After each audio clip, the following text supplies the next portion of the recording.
Saya mengawali webinar dengan presentasi yang berkaitan dengan mikronutrien. Jadi izinkan saya share materi presentasi saya.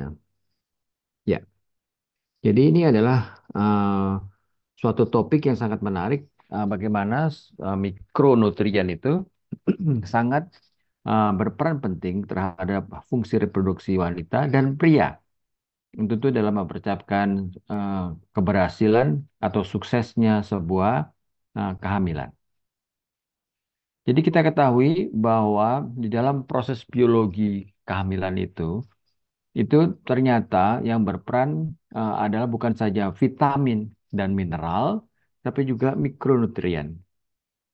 Dan dikala seorang ibu ini hamil, ternyata bisa mengalami suatu kondisi akibat kehamilan itu sendiri menyebabkan mikronutrien yang diperlukan karena ini adalah sangat esensial, sangat penting, itu ternyata mengalami gangguan sehingga mungkin kadarnya rendah sehingga dapat menimbulkan komplikasi-komplikasi berdampak pada ibu yang sedang hamil atau janin di dalam kandungannya. Ah, jadi mikronutrien ini memang sangat penting sekali. Nanti saya sampaikan apa saja. Ya, jadi mikronutrien itu masuk ke dalam beberapa elemen-elemen utama, trace elemen, mungkin juga ada masuk vitamin seperti itu, masuk ke zat besi.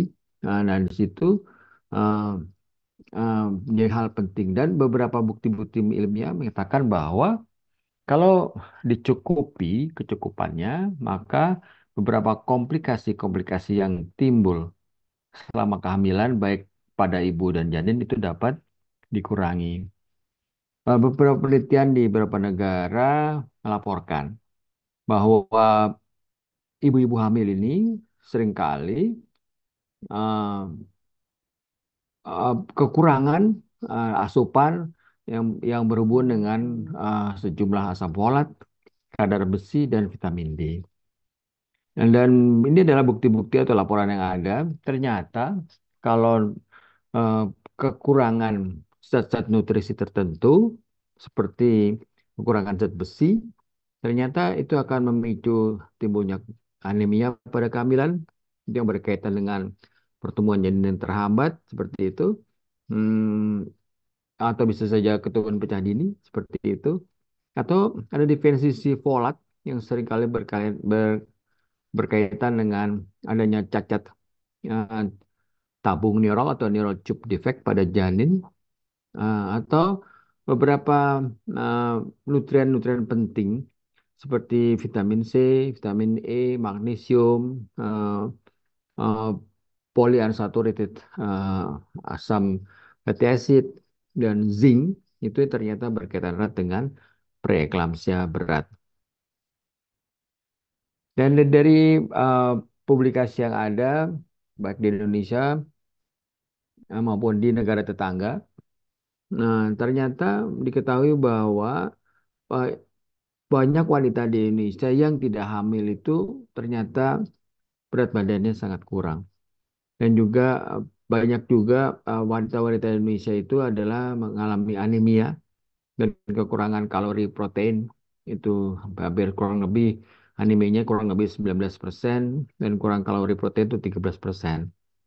Dan tidak jarang bahwa ibu-ibu hamil itu pun seringkali dilaporkan mengalami anemia dan defisiensi mikronutrien seperti asam folat, zinc, vitamin A, vitamin B12. Cukup tinggi kejadiannya, kurang lebih hampir sekitar 40 sampai 50%. Ah, dan hal-hal tersebut ternyata berkaitan bukan saja ah, membuat sebuah kehamilan itu bermasalah, tetapi berdampak kepada pasangan ini pun ternyata sulit hamil. Jadi kita bisa lihat betapa pentingnya zat-zat nutrien penting ini eh, menunjang untuk keberhasilan pasangan untuk bisa hamil dan kalau hamil bisa berlangsung dengan baik. Kalau kita lihat faktor-faktor penyebab sulit hamil atau infertilitas, ternyata eh, tidak bisa dikatakan bahwa ini adalah penyebabnya dominan dari istri saja atau dominan suami saja. Ternyata terbagi rata. Kita bisa lihat Bahwa kurang lebih 30% itu berhubungan dengan faktor istri dan 30% berhubungan dengan faktor suami. Bahkan campuran pun kurang lebih 20%. Memang ada kurang lebih 20% lagi, seperlimanya itu sampai saat ini masih sulit untuk dijelaskan apa penyebabnya. Ini adalah yang disebut dengan makronutrien dan mikronutrien. Jadi komponen pangan yang dapat menyediakan energi bagi tubuh kita itu disebut dengan makronutrien. Jadi seperti protein, lemak, karbohidrat, ya, dan mungkin ada air di dalamnya. Itu adalah makronutrien adalah sumber energi. Dan kalau mikronutrien adalah nutrisi-nutrisi penting seperti mineral dan vitamin yang dibutuhkan oleh tubuh. Walaupun sebenarnya kebutuhannya hanya dalam jumlah kecil. Mikronutrien bukan untuk energi, tetapi untuk membantu metabolisme, mempertahankan fungsi sel. Jadi kalau kita bagiin diet seperti ini, komponen nutritif dan komponen non-nutritif, seperti itu ya. Jadi seperti air, serat gitu ya, rasa gitu ya. Nah, ini adalah eh, komponen non-nutritif. Dan kalau nutritif itu dibagi menjadi makro dan mikro ya.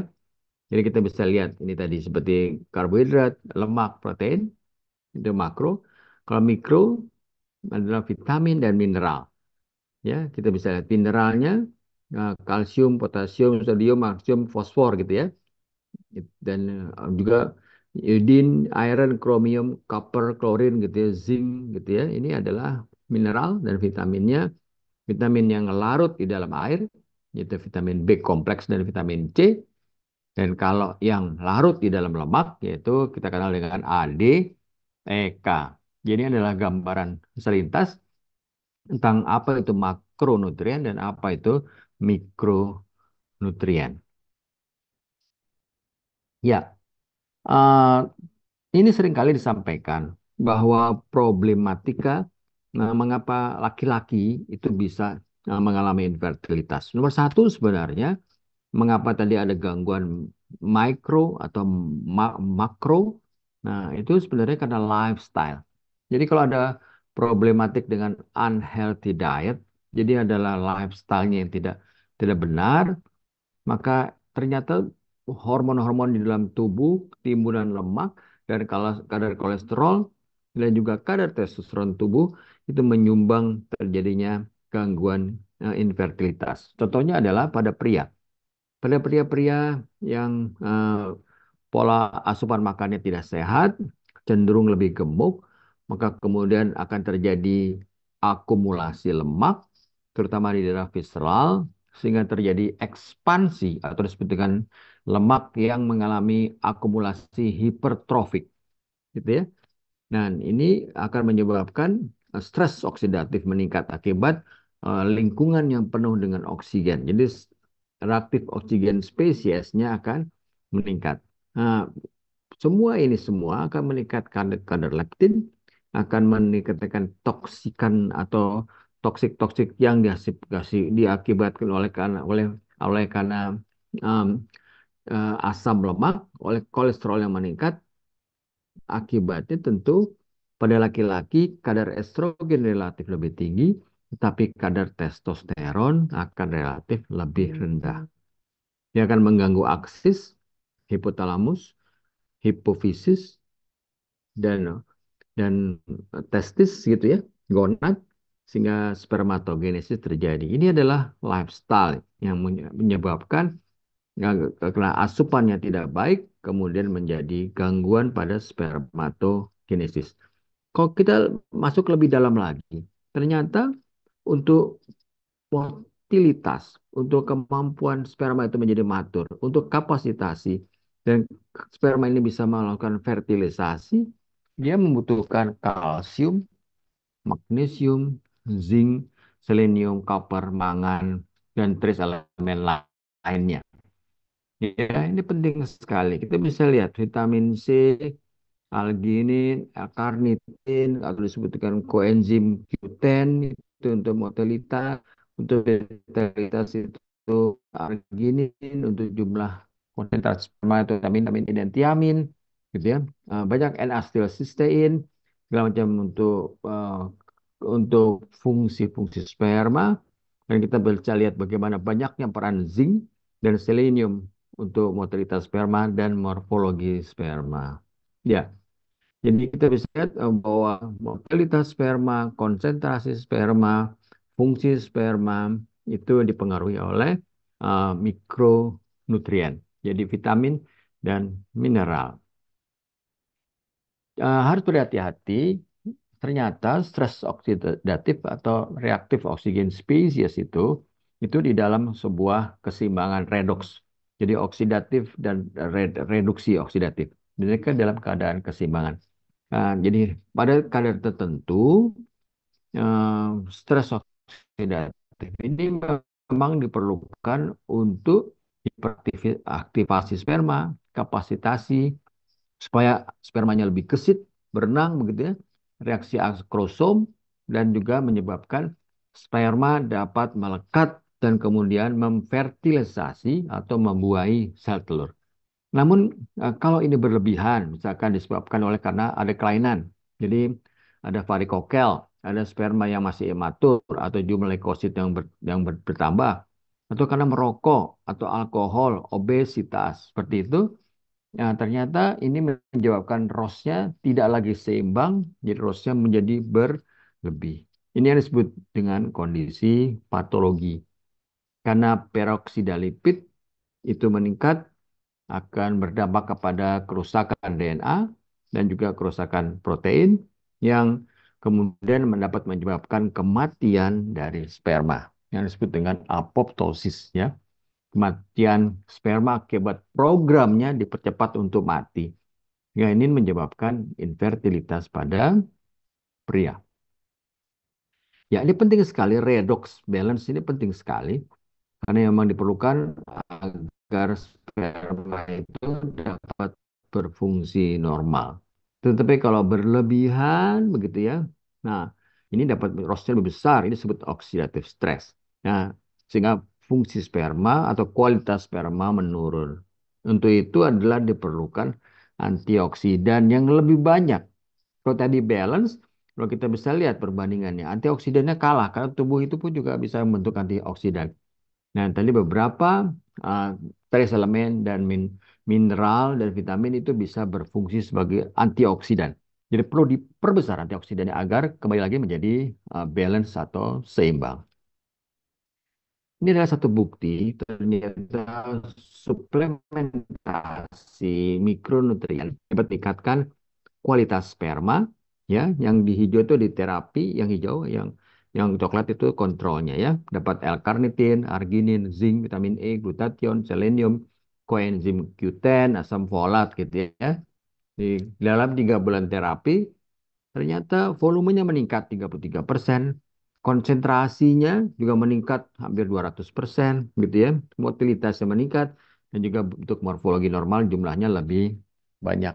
Jadi cukup dalam 3 bulan. Jadi kalau memberikan terapi kepada pasien-pasien kita yang dengan sindrom OAT, oligoasteroteratozospermia, itu dibutuhkan waktu 3 bulan. Cuma faktor-faktor yang menyebabkan stres oksidatif harus stop. Rokok, stop. Minum minuman keras, alkohol.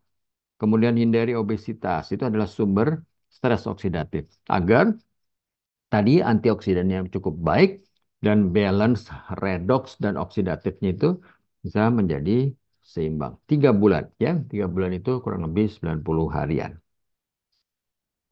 Dan ini salah satu bukti juga, ternyata kalau penambahan tadi vitamin E, asam folatnya 400 mikro, selenium, arginin, koenzim Q10 lagi, glutathione, dan zinc ini ternyata juga uh, meningkatkan uh, konsentrasinya ya, volumenya juga meningkat, kita bisa lihat. Nah, kemudian vitalitasnya juga meningkat gitu ya. Nah, dan halonya jadi DNA fragmentasinya itu menjadi berkurang di bawah 30, mengarah ke 30% atau kurang ya.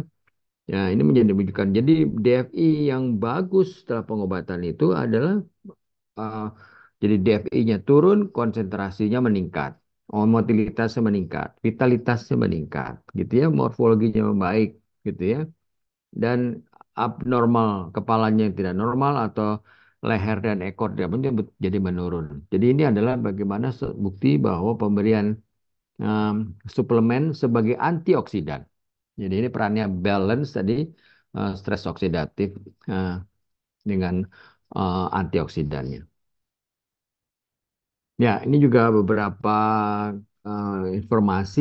Jadi vitamin A, vitamin E, selenium, copper, zinc itu dapat memperbaiki motilitas sperma, konsentrasi sperma, dan fertilitas hmm, embrio. Baik, kita masuk ke infertilitas pada eh, wanita. Jadi stres oksidatif pun itu juga dijumpai pada istri.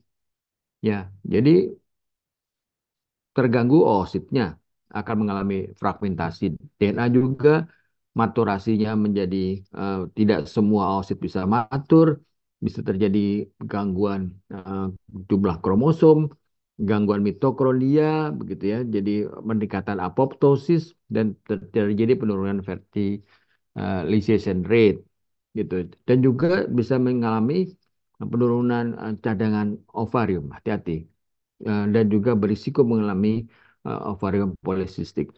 Bukan hanya oosit dan folikulogenesis, ternyata juga berdampak kepada fungsi dari silia sehingga meningkatkan risiko kehamilan ektopik. Ini adalah sebab-sebab dari stres oksidatif. Dan kalau kita lihat kadang-kadang ada tumpukan cairan di dalam tuba dan itu kita bisa lihat kadang-kadang ini adalah hidrosalping. Tapi sebenarnya hidrosalping yang palsu akibat otot polosnya tidak bisa bekerja dengan baik.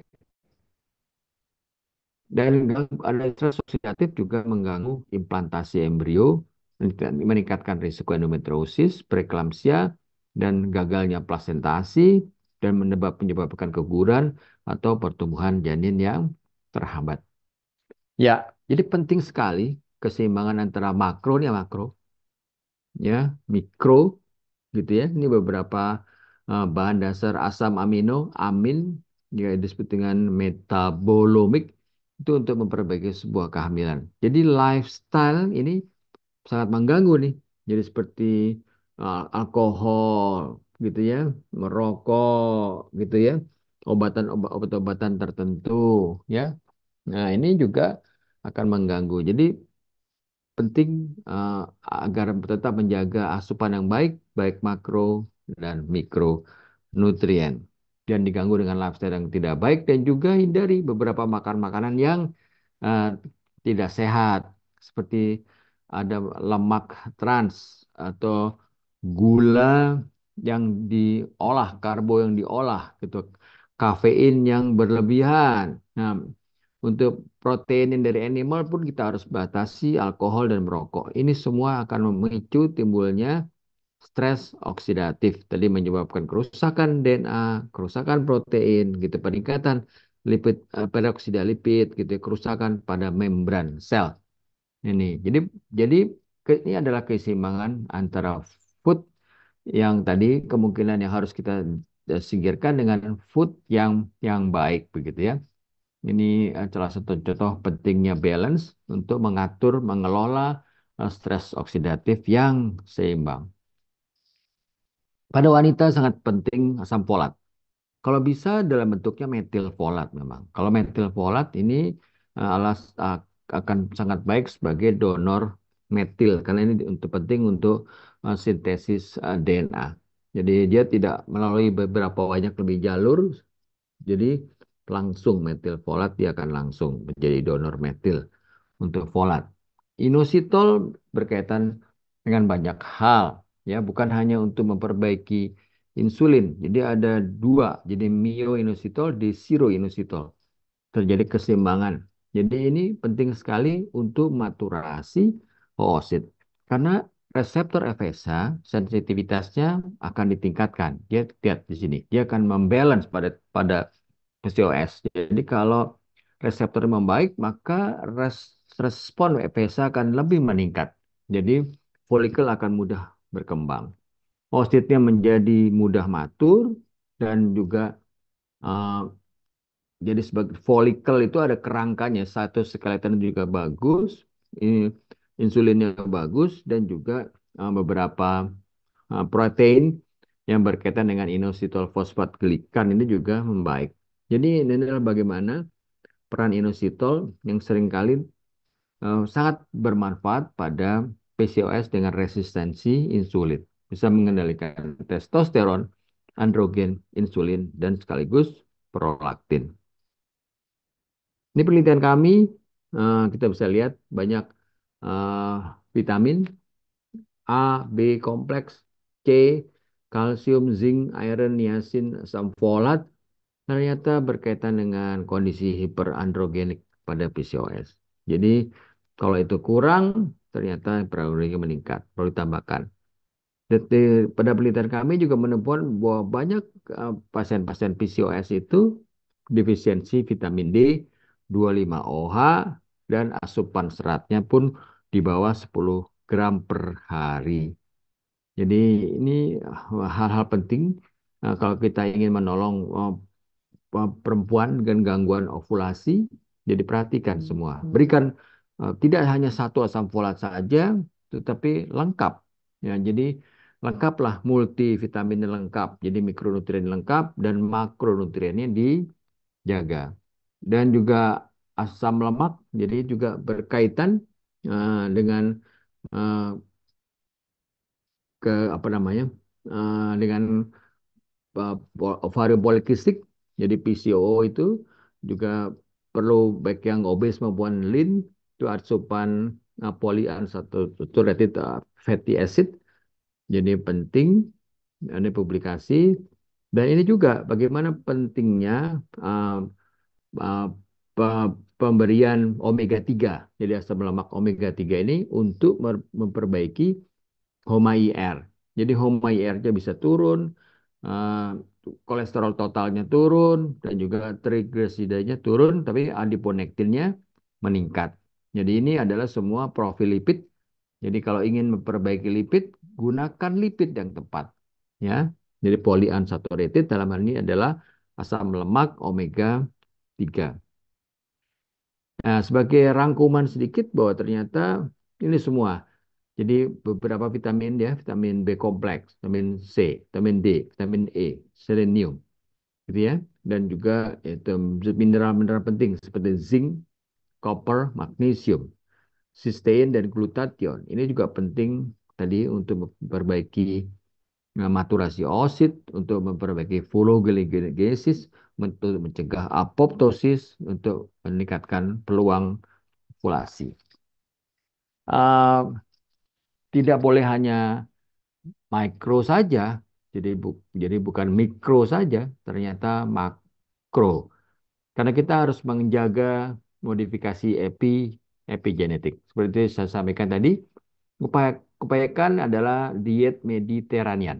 Karena dia akan lebih banyak PUFA, vegetable, proteinnya itu didapat dari sayuran, multivitamin dan mineral, jadi MED diet, Mediterranean diet.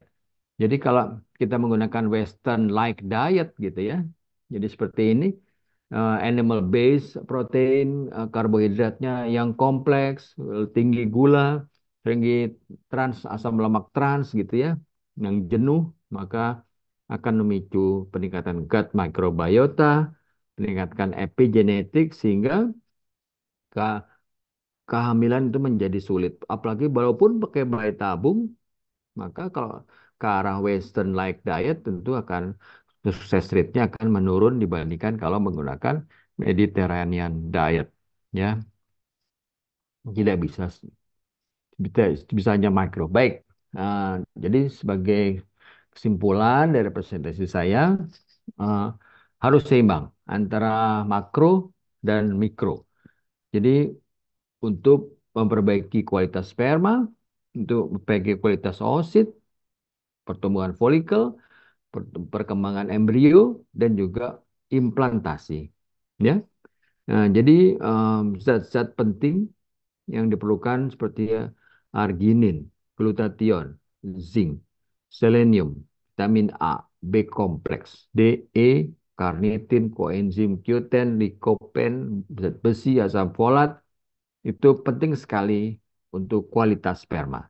Motalitasnya, konsentrasinya, morfologinya, dan spermatogenesisnya.